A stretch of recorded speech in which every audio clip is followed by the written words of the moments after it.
आज के वीडियो में बात करते हैं संधारित्र की ऊर्जा और ऊर्जा घनत्व की। ये टॉपिक बहुत इंपॉर्टेंट टॉपिक है। अब बात ये आती है कि भाई संधारित्र की ऊर्जा क्या चीज है, और किसी की भी ऊर्जा हो। ऊर्जा का मतलब होता है कि आपने वहां कोई वर्क किया है, वहां पर कोई कार्य किया है, और वो कार्य जो है वो ऊर्जा के फॉर्मेट में स्टोर हो गया है। जैसे आप किसी चीज की स्थिति ऊर्जा निकालते हो, मान लीजिए ये है और ये पृथ्वी से h ऊंचाई पर यहां मैंने पकड़ रखा है, तो क्या हुआ है, इसे मैं पृथ्वी के तल से यहां तक उठा करके लाया, और उठा करके लाने में जो वर्क किया गया वो वर्क इसमें स्टोर हो गया पोटेंशियल एनर्जी के फॉर्म में।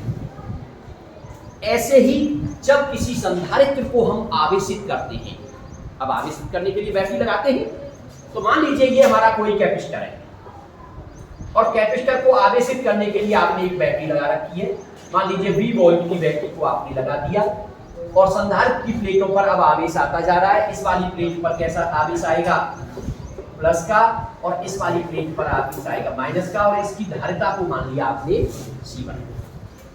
तो हम पहले से लेकर के चल रहे हैं कि हमारे पास जो संधारित्र है उसकी धारिता C1 है, और हमने उसको 20 वोल्ट की बैटरी से कनेक्ट किया है। कनेक्ट करने के बाद अब ध्यान दीजिए थोड़ा सा, देखिए जब आवेश किसी बॉडी पर जाता है, चाहे वो चालक हो या वो संधारित्र हो, ऐसा कभी नहीं होता है कि टोटल आवेश एक साथ दे दिया। मान लीजिए हम इसको Q आवेश देना चाह रहे हैं, लेकिन इसका मतलब ये नहीं है कि बैटरी से गया और Q आवेश चिपक गया जाकर के संधारित्र पर, बल्कि क्या होता है, आवेश छोटी छोटी इंस्टॉलमेंट, छोटी छोटी किस्तों में जाता है। इसमें जा रहा है आवेश छोटी छोटी किस्तों में। पहले एक छोटा सा आवेश गया, फिर और छोटा सा आवेश की किस्त गई।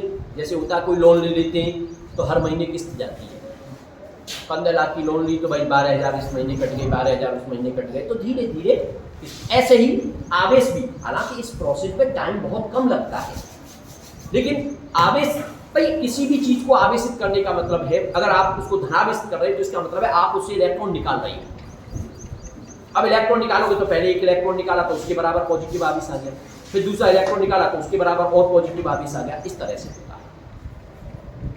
अब क्या कर रहे हैं हम, मान लीजिए इस पर पहली किस्त गई, अब किस्त जाएगी तो छोटे से आवेश की जाएगी ना, तो छोटा आवेश तो आपको डी लगा के मानना पड़ेगा।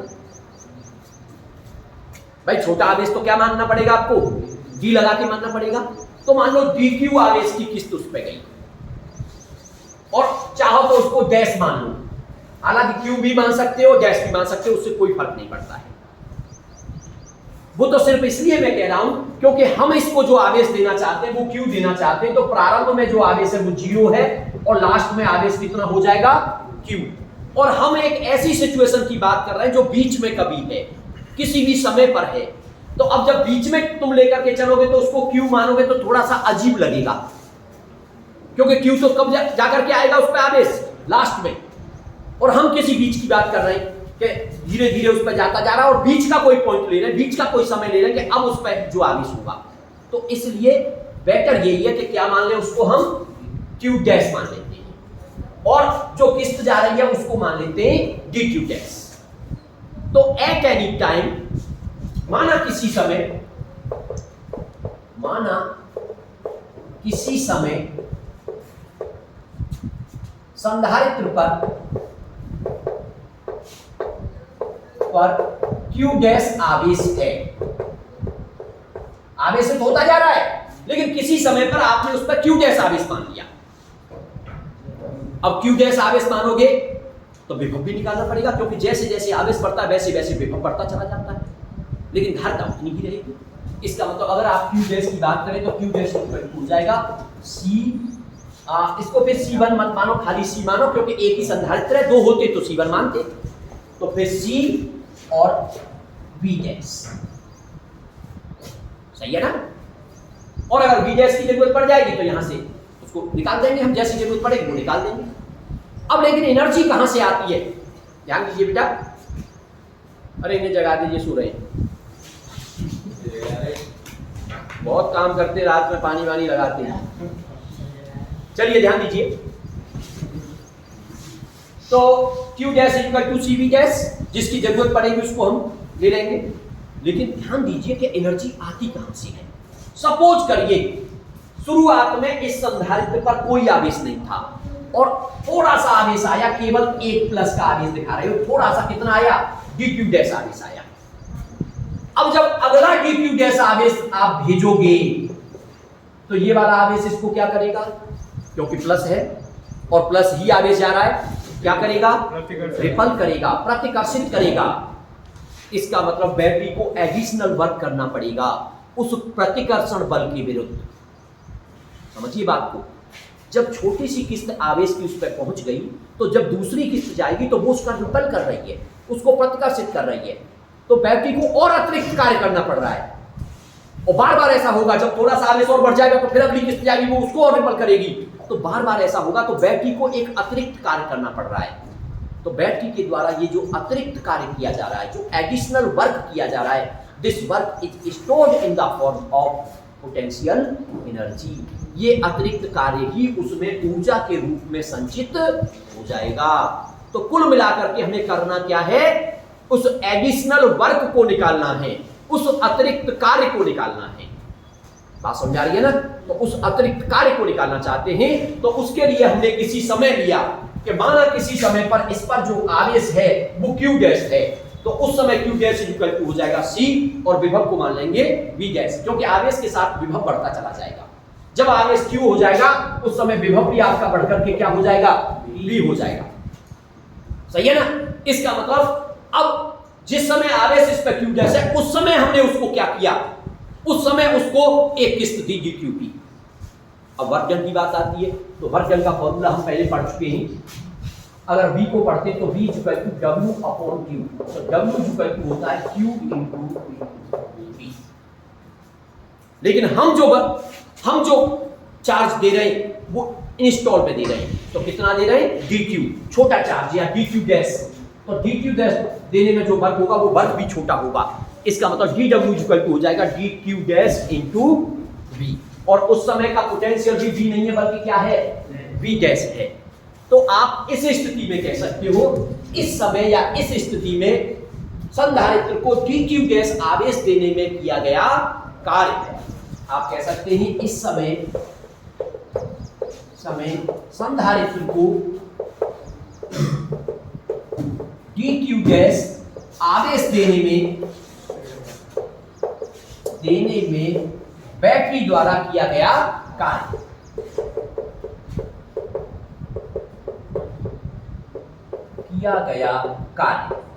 और डेफिनेटली वो कार्य भी छोटा होगा अगर आवेश छोटा है। तो dw is equal to dq dash into v dash. लेकिन हमें निकालना है फिर कुल कार्य, और मैंने ये बात बताई कि फिजिक्स में बहुत आती है, ये छोटा कार्य और इंटीग्रल करके बड़ा कार्य। इसका मतलब कुल कार्य, तब कुल कार्य क्या हो जाएगा, कुल कार्य के लिए आप इसका इंटीग्रल कर दोगे। तो w is equal to integral, अब इंटीग्रल में लिमिट जो d के साथ होता है लिमिट हमेशा उसकी लगती है। तो ये क्या लिख रहा है, v डैश और इंटू dq डैश को बाद में लिखूं। तो d के साथ क्या है, q डैश, तो लिमिट लगेगी q की, आवेश की, तो वो कहां से कहां तक जाएगा, इसका मतलब लिमिट लगा दोगे 0 टू। अब v डैश, इसका मतलब v डैश का तो इंटीग्रल नहीं होगा, dq डैश है तो q डैश का इंटीग्रल होगा, इसलिए यहां से v डैश की वैल्यू निकाल लेंगे। तो q dash is equal to cv dash, तो यहां से v डैश की वैल्यू क्या हो जाएगी, इंप्लाई दैट आप v dash is equal to लिख सकते हो q डैश अपॉन c, लिख सकते हैं कि नहीं? तो आप यहां से v डैश की वैल्यू पुट कर दोगे, तब w is equal to integral 0 to q, और v डैश की वैल्यू आ जाएगी q dash upon c, q dash upon c into dq dash. जो कांस्टेंट होता है इंटीग्रल से बाहर, तो 1 अपॉन c बाहर आ गया, w equal to 1 upon c integral 0 to q और q dash dq dash.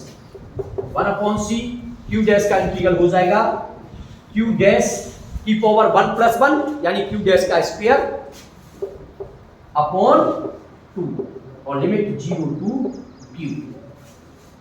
Limit से भी जो कांस्टेंट होते हैं बाहर आ जाते हैं, तो 2 बाहर आ जाएगा, तो ये हो गया 1 अपॉन 2c और पहले अपर लिमिट तो q स्क्वायर और माइनस लोअर लिमिट, तो कुल मिलाकर के वर्क डन का फॉर्मूला आ गया w is equal to q square upon 2c। And this work done is stored in the form of electrostatic potential energy. इसका मतलब यही पोटेंशियल एनर्जी हो जाएगी। तो पोटेंशियल एनर्जी का फॉर्मूला U हो गया 1/2 Q²/C। तो एक तो सा ये फॉर्मूला आ गया, लेकिन आप इस फॉर्मूले को 3 फॉर्मूलों में कन्वर्ट कर सकते हो, क्योंकि आपके पास फॉर्मूला है C Q/V। ये जो फॉर्मूला आया है Q और C के टर्म में आया है। अभी आप इसको C और V के टर्म में निकाल सकते हो, अभी आप इसको Q और V के टर्म में निकाल सकते हो। तो अगर मान लो आप निकालना चाहते हो C और V के टर्म में, तो Q की वैल्यू रखो। इसका मतलब Q क्या हो जाएगा? CV। तो आप देख सकते हो पुनः Q CV रखने पर, जब Q CV रख दोगे तो U आ जाएगा हाफ और C² V² C, एक से C कट गया, U आ गया हाफ CV²। और याद रखने में यही सबसे आसान है, क्योंकि ये हाफ mv² की तरह याद किया जा सकता है। और फिर और निकालने हो तो इसमें C और V की वैल्यू लगा करके आप उसको निकाल सकते हो।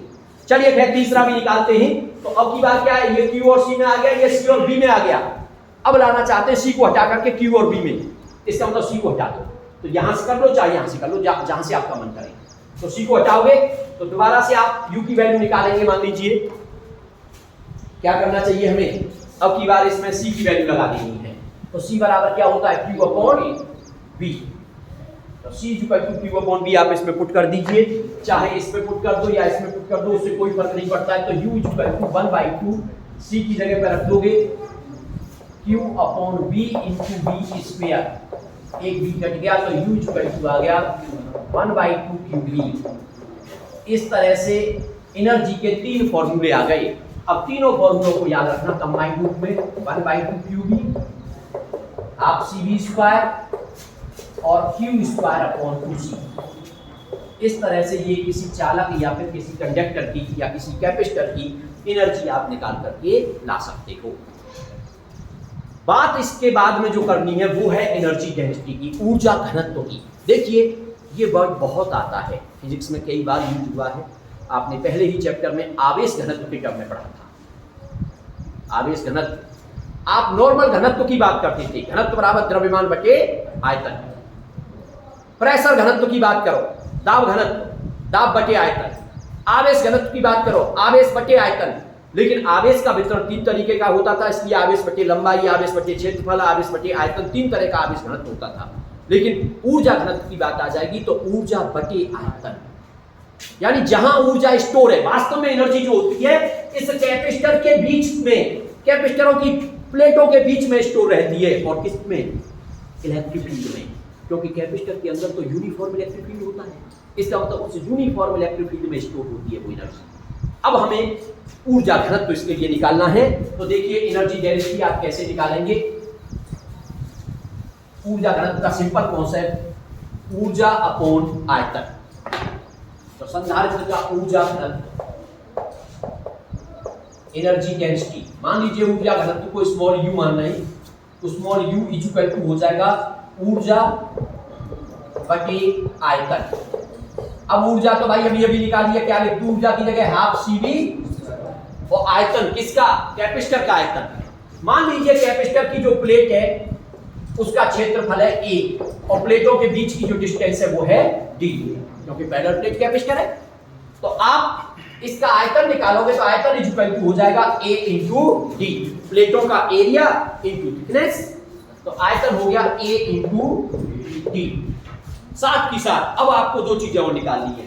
पैरेलल प्लेट कैपेसिटर का समांतर प्लेट संधारित्र की धारिता का फॉर्मूला होता था ε0A/D, और उसके अंदर जो इलेक्ट्रिक फील्ड होता था या पोटेंशियल निकालते थे तो V इक्वल टू होता था E इंटू T।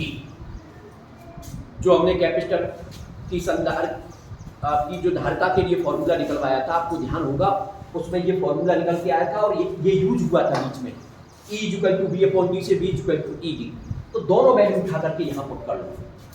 1/2 C की जगह पर ε0A/D और इंटू B की जगह पर E²D² और अपॉन में A इंटू D। देखिए ये D नीचे आ जाएगा, G और D D² होकर के इस D² से कट जाएंगे और ए से कट जाएगा, तो ये आ जाएगा 1/2 एप्सिलॉन नॉट ई स्क्वायर। तो ये एनर्जी डेंसिटी निकल करके आ गई एक कैपेसिटर की। तो इस तरह से आप किसी संधारित्र की ऊर्जा और उसके ऊर्जा घनत्व को निकाल सकते हैं, और इसको ध्यान भी आपको रखना है। और कभी कभी एक नंबर में ये क्वेश्चन भी पूछा गया है कि ऊर्जा कहाँ स्टोर रहती है, तो आप बता सकते हो संधारित्र के अंदर जो ऊर्जा होती है उसकी प्लेटों के बीच में जो इलेक्ट्रिक फील्ड होता है उसमें स्टोर रहती है।